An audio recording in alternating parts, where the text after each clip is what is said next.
नमस्कार। हम curvature chapter पढ़ रहे थे और आज हम उससे आगे पढ़ने जा रहे हैं radius of curvature for polar curves, ध्रुवीय वक्रों के लिए वक्रता त्रिज्या। तो यहाँ एक डायग्राम दिया हुआ है, जैसे कि आप देख सकते हैं। एक वक्र के बिंदु P पर स्पर्श रेखा हमने खींची है और ध्रुव से बिंदु P को हमने मिलाया, जो कि रेडियस वेक्टर यानी कि ध्रुवांतर रेखा R है और ये x अक्ष के साथ थीटा कोण बनाती है। इसका मतलब P के जो कोऑर्डिनेट है वो r थीटा ध्रुवीय निर्देशांक है। O से हमने जो P बिंदु पर वक्र के P बिंदु पर खींची गई स्पर्श रेखा है, उस पर हमने O से लंब डाला, जो कि इस स्पर्श रेखा को M बिंदु पर मिलता है। इसे हमने OM = P कहा। अब हम देखते हैं वक्र का ध्रुवीय समीकरण अगर r बराबर f थीटा है और इस पर हमने मान लिया कोई बिंदु P r थीटा है, तो हम जानते हैं कि शाई = थीटा प्लस फाई। क्योंकि शाई जो है वो वक्र के किसी बिंदु पर स्पर्श रेखा जो x अक्ष के साथ कोण बनाती है वह होता है, और थीटा ध्रुवांतर कोण, यानी कि जो हमारे पास ध्रुवांतर रेखा x अक्ष के साथ जो कोण बनाती है वो ध्रुवांतर कोण है, और फाई जो है वो ध्रुवांतर रेखा और स्पर्श रेखा के जो मध्य कोण है वह फाई है। इसका मतलब हम यहाँ देख सकते हैं चित्र से कि शाई = थीटा प्लस फाई। इसे हमने समीकरण नंबर 1 कहा। अब इसका हम s के सापेक्ष अवकलन करते हैं, तो हम देखते हैं कि d psi upon d s = d theta upon d s plus d phi upon d S.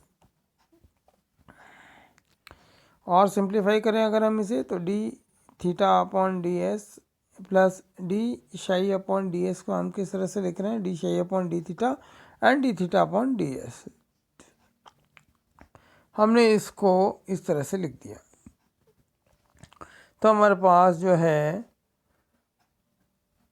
D psi upon d s = हो गया, यहाँ ये शाई है, psi d psi upon d s = d theta upon d s, common आ गया 1 + d phi upon d theta. तो tan phi हमारे पास जो है वो क्या आ जाएगा, r, चूँकि हम जानते हैं, ये हमने इसे समीकरण नंबर 2 दे दिया। और tan फाई का मान हम जानते हैं, जो कि हमने पिछले अध्यायों में हमने जो सूत्र पढ़ा था, tan phi = r d theta upon d r होता है। उससे हम लिख सकते हैं tan phi = r upon d r upon d theta. इसका हम समीकरण 3 का थीटा के सापेक्ष अवकलन जब हम करते हैं तो हमारे पास ये आता है sec square phi d phi upon d theta = d r upon d theta का square minus r d2r upon d theta square upon d r upon d theta का स्क्वायर।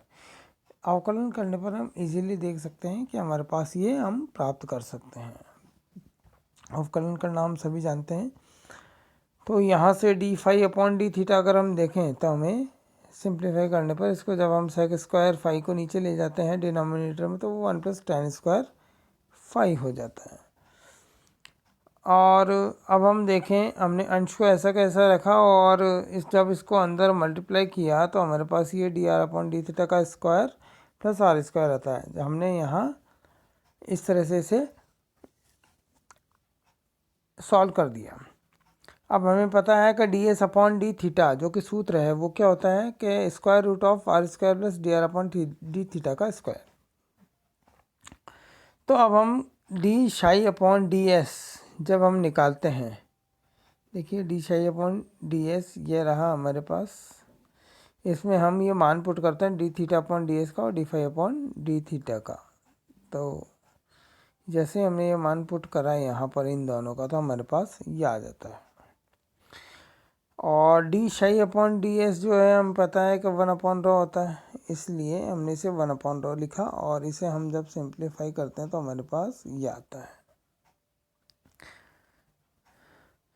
इसका मतलब ρ हमारे पास क्या आया, r² plus d r upon d theta का square ⁵/2 upon r² plus 2 d r upon d theta का square minus r d2r upon d theta square. ये हमने सिंपल कैलकुलेशन जो है सिंप्लीफिकेशन किया, तो उससे हमें ये प्राप्त हुआ वक्रता त्रिज्या का सूत्र। अब हम आगे देखते हैं कि radius of curvature for pedal curves, यानी कि पदिक वक्रों के लिए वक्रता त्रिज्या।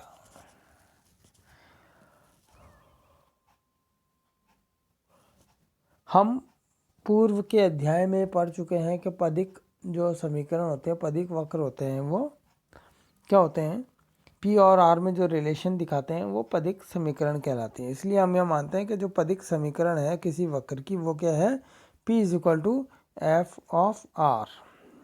ये हमने मान लिया, जो वक्र की पदिक समीकरण ये इस रूप की है। और हम जानते हैं कि tan phi is equal to r d theta upon d r होता है, और साथ ही हमें पता है sin phi is equal to r d theta upon d s तथा cos phi is equal to d r upon d s. ये सूत्र हैं जो हम पहले अध्याय में, पिछले अध्याय में जब हमने शुरू किया था उस समय हम ये पढ़ चुके हैं। इन्हें हमने समीकरण 1 दे दिया, और साथ हम ये भी पढ़ चुके हैं कि जो P है वो R sin फाई के बराबर होता है। और सामान्य संकेतन से, जो कि हमने अभी पढ़ा था कि psi is equal to theta plus phi, इससे हम ये कह सकते हैं कि d psi upon d s is equal to d theta upon d s plus d phi upon d s. ये हम इसे समीकरण नंबर हमने इसे 3 दे दिया। अब हम समीकरण जो कि हमारे पास 2 है, P is equal to r sine phi, इसका हम आर के सापेक्ष अवकलन जब हम करते हैं तो हमारे पास होता है d p upon d r is equal to sine phi plus r cos phi d a phi upon d r. ये हमें प्राप्त होता है। इसे हम आगे और सरल करते हैं तो sine phi plus r cos phi d phi upon d r को हमने किस तरह से लिखा, d phi upon d s गुणा d s upon d r. इस तरह से हमने इसे लिख दिया ताकि हम इसकी वैल्यू पुट कर सकें। तो डी साइन फाई का सूत्र हमें ध्यान है, अभी हमने लिखा है स्टार्टिंग में, sine phi is equal to r d theta upon d s हमने रख दिया, कॉस फाई का मान हमने रख दिया d r upon d s, और d s upon d r ये हमने यहाँ इसको ऐसा लिखा और d phi upon d s को इस तरह से लिख दिया ताकि ये कैंसिल हो जाएगा हमारे पास। तो हमारे पास बचेगा आर कॉमन लेने पर d theta upon d s plus d phi upon d s, जो कि हमारे पास जो ब्रैकेट वाली टर्म है वो D psi upon d S के बराबर है। इसका मतलब हमारे पास जो है वो आ गया किसके बराबर, R D psi upon d s.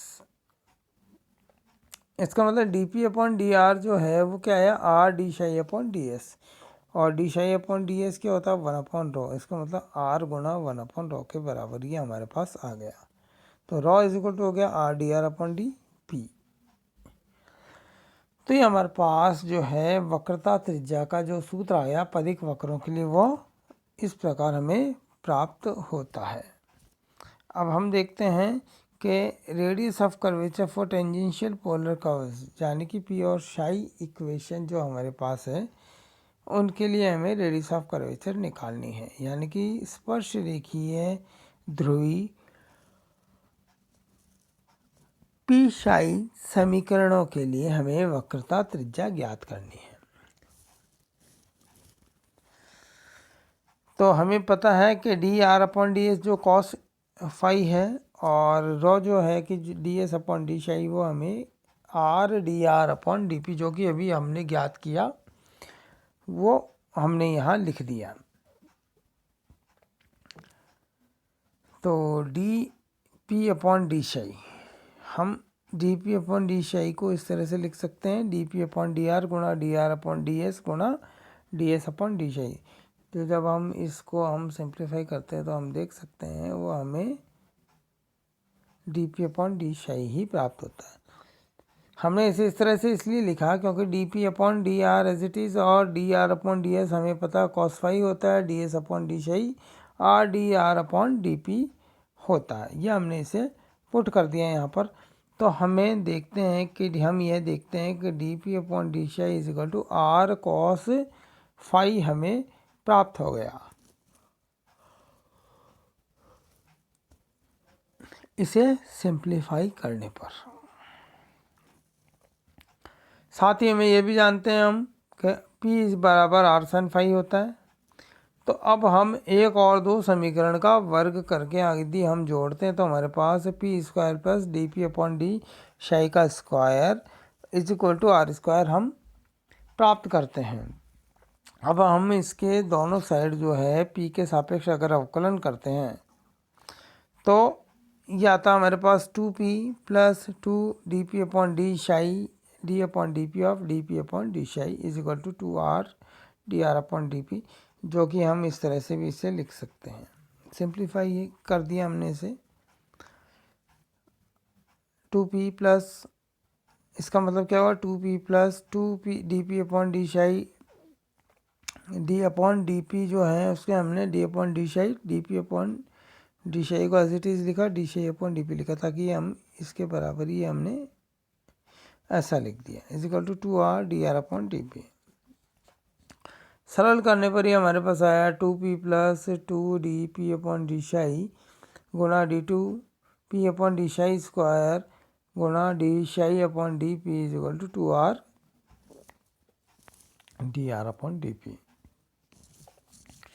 जो कि जब हम इसे सरल करते हैं तो हमारे पास r dr/dp is equal to p plus d2p/d square प्राप्त होता है।